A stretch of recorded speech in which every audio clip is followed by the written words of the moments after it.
లహరి నిశ్చితార్థం అయిపోతుంది. ఒకరికొకరు రింగులు మార్చుకుంటారు.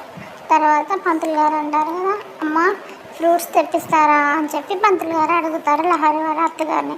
అప్పుడు లహరి వాళ్ళ అత్తగారు ఫ్రూట్స్ని తీసుకొస్తాను పంతులు గారు అని చెప్పి వెళ్ళబోతుండగా శరణ్య ఉండి నేను తీసుకొస్తానండి అని చెప్పేసి శరణ్య ముందుకు వచ్చి వెళ్తూ ఉండగా శరణ్య బ్లౌజ్ థ్రెడ్స్ ఊడిపోయి ఉంటే ఆ థ్రెడ్స్ను దర్శన్ చూసి అయ్యో శరణ్య బ్లౌజ్ థ్రెడ్స్ ఊడిపోయినాయి కదా అని చెప్పేసి కనపడకుండా ఉండడానికి తన వెనకాలనే వెళ్తుంటే శరణ్య దర్శన్ని చూసి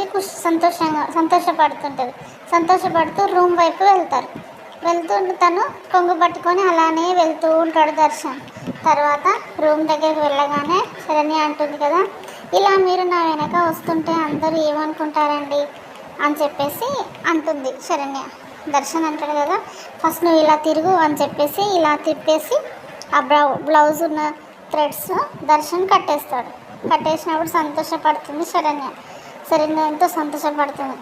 ఈ ఉద్దేశంతోనేనా ఇలా మీరు నా వెనక వచ్చారు అని శరణ్య అడుగుతున్నప్పుడు దర్శన్ అంటాడు కదా, అవును ఇంకేం ఉద్దేశం ఉంది, ఇంకే ఏ ఉద్దేశము లేదు, నీ బ్లౌజ్ థ్రెడ్స్ ఊడిపోయినాయని కనపడకుండా ఉండడానికి నీ వెనకాల కొంగు పట్టుకొని వచ్చాను, ఇప్పుడు కట్టేశాను అయిపోయింది అని చెప్పేసి దర్శన్ అంటాడు.